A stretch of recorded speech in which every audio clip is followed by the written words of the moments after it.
இயேசு கிறிஸ்து இதை வெள்ளக்கார சாமி வெளிநாட்டு தெய்வம் அப்படின்னு அநேகர் நினைக்கிறது போல நானும் ஒரு நாள் நினைத்துக் கொண்டிருந்தேன். எங்க அப்பா சிவன் கோவில் பூசாரி சொன்ன உங்க மத்தியில். ஆனா என்னுடைய வாழ்க்கையில பலவிதமான பாவ பழக்க வழக்கங்கள் இருந்தது. 12 வயது இருக்கும் போதே சிகரெட்டு, கஞ்சா, மாத்திரை, ரொம்ப கொடூரமான வாழ்க்கை முறை, பாவத்தின் உச்சத்திலே வாழ்ந்து கொண்டிருந்தோம். எல்லாரும் கூட அநேக நண்பர்கள் இருந்தாங்க. 150 ஃப்ரெண்ட்ஸ் இருப்பாங்க. 10th படிக்கும் போதெல்லாம் எல்லா ஊர்லயும் எனக்கு ஒரு நண்பர் இருப்பான். எந்த ஊருக்கு போனாலும் குட்டி சவரில் உட்கார்ந்து இருக்கிற ஒரு 10 நண்பர்கள் எனக்கு எல்லா ஊர்லயும் இருப்பாங்க. அந்த நண்பர்கள் எல்லாரும் எல்லா பழக்கத்திலும் இருந்தார்கள். இன்றைக்கு நாட்கள் கடந்து போக என்னுடைய வாழ்க்கையில மரணங்களை அதிகமா சந்திச்சேன். என் ஃப்ரெண்ட்ஸ் ஒவ்வொருத்தனா சாகுறான், தற்கொலை பண்ணி சாகுறான். ஊசி போடும் போது அவனுக்கு ஹார்ட் அட்டாக் வந்து செத்து போயிடறான், தூக்கு போட்டு செத்து போயிடறான், மாத்திரை போட்டு தற்கொலை பண்ணி செத்து கொண்டிருந்தார்கள். அந்த கூட்டத்துக்கெல்லாம் லீடர் நான் தான். ஆனா என் நண்பர்களை நான் போய் மார்ச்சரில் போய் ஒவ்வொரு நாளா தூக்கிட்டு வருவேன். ஒவ்வொரு முறையும் தூக்கிட்டு வரும்போது ஏன் செத்துட்டான், அடுத்து நான் தான் மரணத்துக்கு ஏதுவானவன். மரணத்துக்கு நேரம் நானும் போய்கொண்டே இருந்தேன். இயேசு எனக்கு தெரியாது, இயேசு வந்து வெள்ளக்கார சாமி அப்படின்னு தான் நினைச்சோம். ஆனா இன்றைக்கு உங்க ஊர்ல இயேசு சொல்ல வந்திருக்கிறீங்களா? இயேசு என்னை சந்தித்த விதம் அது பயங்கரமானது. என் மனைவி முத இயேசுவை தேடி போனாங்க. ஏன் தெரியுமா? திருமணம் ஆன பின்பு தான் தெரியும் என் வாழ்க்கையில நான் இப்படிப்பட்ட போதையில இருக்கிறேன்னு. என் மனைவிக்கு அதுக்கப்புறம் தான் தெரிந்தது. அதுக்கப்புறம் அவங்க எத்தனையோ முறை போராடி முயற்சி செய்தும் என்னை யாராலும் திருத்த முடியலங்க. போலீஸ்ல கட்டி வச்சு பார்த்தாங்க, எங்க அம்மா அப்பா சொல்லி பார்த்தாங்க, திருந்தல, முடியல என்னால. மரணத்துக்கு நேராக போய் கொண்டிருந்தோம். என் மனைவியுடைய ஜெபத்தை கர்த்தர் கேட்டார். இப்படி ஒரு ஜெபத்தின் சத்தத்துல அவங்க நம்பி, இயேசுவே நீங்க பாவத்தை மன்னிக்கிறவர் தானே, மனுஷனை திருத்தியவங்க தானே, என் கணவரை திருத்துங்கன்னு அவங்க கேட்ட அந்த ஜெபத்தை இயேசு கேட்டார், என்னையும் தொட்டார். என் இருதயத்துக்குள்ள இயேசு வந்தாரு. என் வாழ்க்கையில இருந்த பாவ பழக்கத்தை, விட முடியாத பாவ பழக்க வழக்கத்திலிருந்தும் இயேசு என்னை விடுதலை ஆக்கினார். பைபிள்ல நாங்க பார்க்கிறோம், பைபிள்ல ஒரு சம்பவம் இருக்கிறது.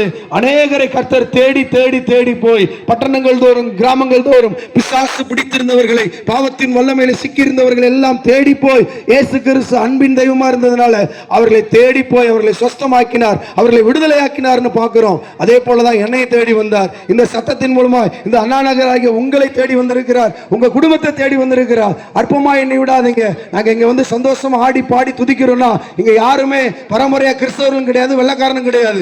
எங்க வாழ்க்கையில ஒவ்வொருடைய வாழ்க்கையிலும் ஆண்டவர் இயேசு கிறிஸ்து செய்த அற்புதங்கள், எங்களை வாழ வைத்த விதம் அப்படி ஆண்டவர் எழுதி வச்சிருக்கிறாரு. புறப்பட்டு போங்க, சகல ஜாதிகளுக்கும் சீசர்களாக்குங்க, அவர்களுக்கு தேவ அன்பை சொல்லுங்க, பாவ மன்னிப்பை சொல்லுங்க, இந்த மரணத்துக்கு பின்பு இன்னொரு வாழ்க்கை இருக்கு என்பதை சொல்லுங்க. இந்த உலகத்தில் வாழ்ந்து அப்படியே மறிக்க கூடாது.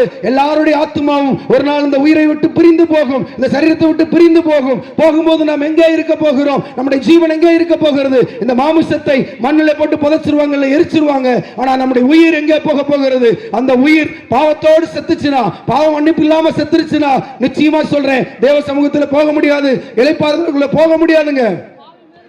சாந்தமான ஆத்மா போக முடியாதுங்க.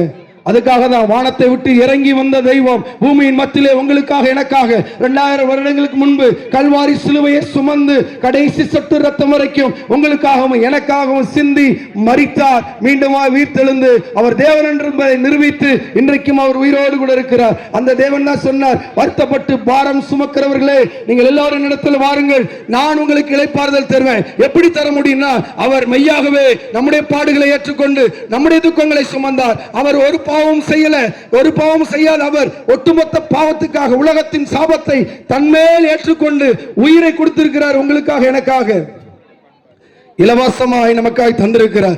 என்னைக்குமே இந்த உலகத்துல ஒன்று இலவசமா கிடைக்குதுன்னா நம்ம மதிக்க மாட்டோம் தானே, அதே காஸ்ட்லின்னா மதிப்போம், இது பெருசு நினைப்போம். ஆனா ஆண்டவருடைய அன்பு இலவசம், அவர் செய்த அற்புதங்கள் இலவசம். அவர் அன்பின் பிதா, உங்களை என்னை அதிகமாய் அவர் நேசிக்கிறார். அந்த கல்வாரி ரத்தத்தின் வல்லமை என் மனைவி ஜெபிக்கும் போது என்னை சந்தித்தது, என் பாவத்தை எல்லாம் மன்னித்தார், என்னை கழுவி சுத்தமாக்கினார், என் சரீரம் முழுவதும் மன்னிக்கப்பட்டது. இன்றைக்கு கர்த்தர் என்னை மன்னித்ததுனால இன்றைக்கு நான் நலமாய் வாழ்ந்து கொண்டிருக்கிறேன். கர்த்தருடைய அன்பு என்னை மாற்றி இருக்கிறது. அண்ணா நகர்ல இருக்கிற அன்பு சகோதர சகோதரிகளே, உங்க வாழ்க்கையில நீங்க எப்பேற்பட்ட இருள இருக்கலாம், எப்பேற்பட்ட கஷ்டத்துல இருக்கிறான், கண்ணீர்ல இருக்கிறான், போராட்டத்தில் இருக்கலாம். பொழுதுபோக்காக அல்ல, தேவன் இந்த ஊர்ல நின்று உங்களுக்கு சொல்லுகிற இந்த வாய்ப்பை நீங்கள் தயவு செய்து நழுவ விட்டு விடாதீர்கள். உங்கள் கண்ணீர் யாவையும் கர்த்தர் துடைப்பார். உங்கள் துக்கம் சந்தோஷமாய் மாறும். இந்த உலகத்தில் மாத்திரம் அல்ல, நித்திய ஜீவனுக்குள்ளே கொண்டு போகணும்னா இயேசுவை அல்லாமல் வேறு வழியே இல்லை. இது ஒரு சகோதரர் எங்கள்கிட்ட வந்து சொன்னார், எங்க இயேசுவை பத்தி சொல்லாதீங்கன்னு சொன்னார். இது போலதான் நானும் ஒரு காலத்துல இயேசுவை பத்தி யாராவது சொல்ல வந்தா அவங்களோட முதலாவது சண்டையிடுகிறவன் தான். எங்க ஊருக்குள்ள நீ வரக்கூடாதுன்னு சொல்லுவேன். ஆனா நான் மரணத்துக்கு நேரே போகும்போது அந்த அன்பின் தெய்வம் என்னை அடிக்கல, என்னை தண்டிக்கல, மாறாக மேல அன்பு வச்சதுனால என்னையே ரட்சித்தார். நான் பைபிளை தூக்கி உங்க முன்னாடி வந்து நிக்கிறேன்னா இயேசு கிறிஸ்துக்கு முற்றிலும் அகேன்ஸ்டா இருந்தவன் தான். ஆண்டவர் என் வாழ்க்கையை மாற்றினார், என்னை வாழ வச்சிருக்கிறாரு. என் கிட்னி செயலிழந்து போயிருந்தது, மாத்திரை போதைக்கு அடிமைப்பட்டிருந்ததுனால என் சரீரம் முழுவதும் செயலிழந்திருந்தது. கர்த்தர் என்னை வாழ வச்சிருக்கிறார். எனக்கு திருமணமாகி 2 ஆண் பிள்ளைகளை கர்த்தர் தந்திருக்கிறார். அழகாய் வாழ வைத்த தெய்வம். அந்த அற்புதத்தை நாங்கள் உங்கள் மத்தியிலே சொல்லிக் கொண்டே இருக்கிறோம். அன்பின் பிள்ளைகளை, நாங்கள் இன்றைக்கு முடித்துட்டு நாங்கள் போயிடுவோம். நாங்கள் சொல்லுகிற இந்த இயேசு உங்களை விட்டு என்னைக்கும் போக மாட்டார். யாரெல்லாம் உண்மையா அவரை நோக்கி கூப்பிடுறீங்களோ இருதயத்துக்குள்ள வாங்க, எங்க வாழ்க்கை வெளிச்சமா மாறட்டும்னு கேட்டீங்கன்னா நிச்சயமாய் உங்கள் தேவனாகிய கர்த்தர் உங்கள் கண்ணீர் ஆவை துடைப்பார். அவர் இல்லாமல் யாரும் பரலோகத்துக்கு போக முடியாது. வேதம் சொல்லுகிறது, நானே வழியும் சத்தியமும் ஜீவனுமாய் இருக்கிறேன். அவர்தான் நமக்கு ஜீவாத்மாவானார். அவர்தான் நமக்காக ஜீவனை தந்திருக்கிறார். அவர்தான் நம்மை படைத்தவர். ஆகவேதான் நம்ம எவ்வளவுதான் அவரை எதிர்த்தாலும் அவர் ஒரு நாளும் நம்மளை அடிக்கல, தண்டிக்கல. மாறாக உலகத்தில் வாழும் போது நம்மை மன்னிப்பதற்கும் நம்மளை காப்பாற்றுவதற்கும் நம்மளை திரும்ப திரும்ப தேடி வருகிறார். ஒரே ஒரு முறை இந்த பூமியில பிறப்பதும் ஒரே முறை மரிப்பதும் மீண்டுமாய் நியாய தீர்ப்புக்கு போவதும் தான் மனிதனுக்கு எழுதப்பட்ட விதி. இந்த விதியை யாராலும் மாற்ற முடியாது. அந்த விதியை மாற்ற இயேசுவால மட்டும்தான் முடியும். நித்திய ஜீவனுக்குள்ளே போகும்போது இயேசு கிறிஸ்துவின் இரத்தத்தினால் யாரெல்லாம் கழுவப்பட்டார்களோ அவர்கள்தான் பாவ மன்னிப்பை பெற்று பரலோகத்திலே சந்தோஷமாய் வாழ முடியும். யாருக்குங்க தெரியும்? அநேகர் 20 வயசுல செத்து போறாங்க, 30 வயசுல செத்து போறான். வாலிபர்கள் தற்கொலை பண்ணி சாகிறான். மரணத்தை ஜெயித்த இயேசு கிறிஸ்து அவரை யாரெல்லாம் விசுவாசிக்கிறார்களோ அவர்களை கர்த்தர் காப்பாற்ற வல்லவர். எத்தனை நாட்கள் ஆயுசு நாட்கள் எழுதப்பட்டிருக்கிறதோ அத்தனை நாட்களும் சந்தோஷமாய் சமாதானமாய் வாழ வைக்க, உங்களை ரட்சிக்க, உங்க பாவத்தின் வல்லவிலிருந்து உங்களை மீட்டெடுக்க, பிசாசின் பிடியிலிருந்து விடுவிக்க, உங்களை வாழ வைக்க இயேசு துடிக்கிறாருங்க.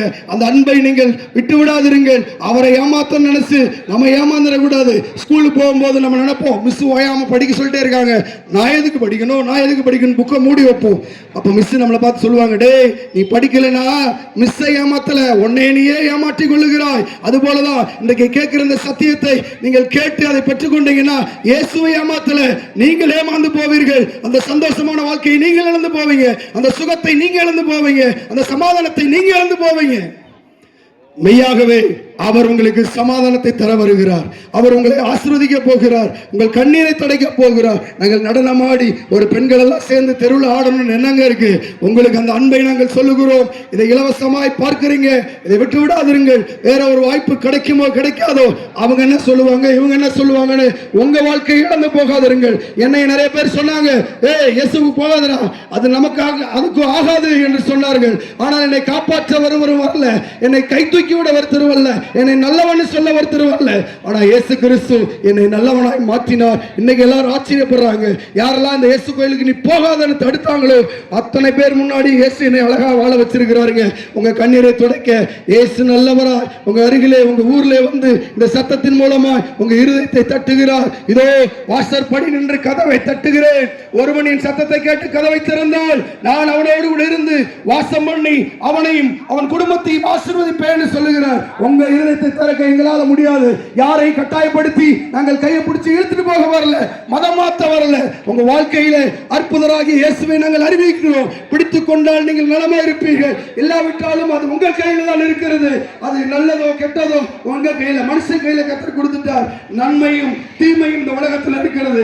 நல்லவராக இயேசு கிறிஸ்து நமக்காக ரத்தம் சிந்தி நம்மை நல்லவராய் மாற்ற விரும்புகிறார். அது மாத்திரமல்ல, உங்கள் துக்கம் எல்லாம் சந்தோஷமாய் மாறும். உங்க எதிர்காலம் இயேசுவா இருப்பார்னு சொன்னார். நீங்கள் நினைப்பதை பார்க்கலாம் அதிகமான ஆசீர்வாதங்களை உங்களுக்கு வைத்திருக்கிறார். உங்க குடும்பத்தில் சமாதானம், சந்தோஷம், ஆறுதல், ஆசீர்வாதம் இன்று முதல் உண்டாக போகிறது. இயேசு சொன்னாரு, இன்று முதல் நான் உங்களை ஆசீர்வதிப்பேன். எப்பேற்பட்ட சூழ்நிலை மாறும். கர்த்தர் உங்கள் தேவனாய கர்த்தர் உங்கள் கண்ணீர் யாவை துடைப்பார். இதை கேட்டுக்கொண்டிருக்கிற அன்பு குடும்பமே, சகோதரிகளே சகோதரர்களே, கர்த்தர் உங்களை நேசிக்கிறார். அன்பை விட்டாதீங்க, அன்பை அற்பமா எண்ணாதீங்க.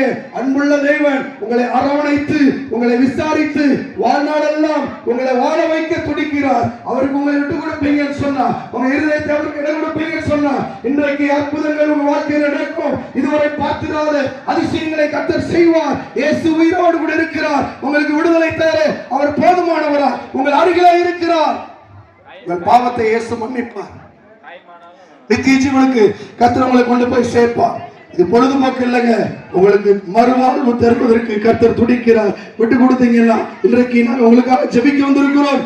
உங்க ஊரை நாங்கள் ஆசீர்வதிக்க போகிறோம். இயேசு உங்கள் மத்தியில் பெரிய காரியங்களை செய்வார். வீட்டில் இருக்கிற சாபங்களை கர்த்தர் உடைத்து, பிசாசின் பிடியில் இருக்கிற ஒவ்வொருவரையும் கர்த்தர் விடுதலையாக்கி புது வாழ்வு தந்து உங்களை நடத்த போகிறார். இன்று முதல் சகலமும் புதிதாக மாறப்போகிறது. உங்கள் கண்ணீர் யாவை துடைத்து இயேசு எங்களை வாழ வைத்தது போல உங்களை வாழ வைக்க விரும்புகிறார். நாங்கள் ஜெபிக்க போகிறோம். கொஞ்ச நேரத்தில் ஜெபம் மட்டும் நாங்கள் கிளம்பிடுவோம். விருப்பம் உள்ளவர்கள் எங்களோடு கூட வந்தீங்கன்னா நாங்கள் உங்களுக்காக ஜெபிப்போம். கர்த்தர் அற்புதமாய் உங்களை ஆசீர்வதித்து எங்கள் கண்ணீரை தொடர்ந்து எங்களை வாழ வைத்தவர் உங்களையும் இன்றைக்கு வாழ வைப்பார். உங்களை அழைக்கிறார். இருதயம் திறந்து வருவீங்கன்னா கர்த்தர் உங்களை ஆசீர்வதிப்பாராக.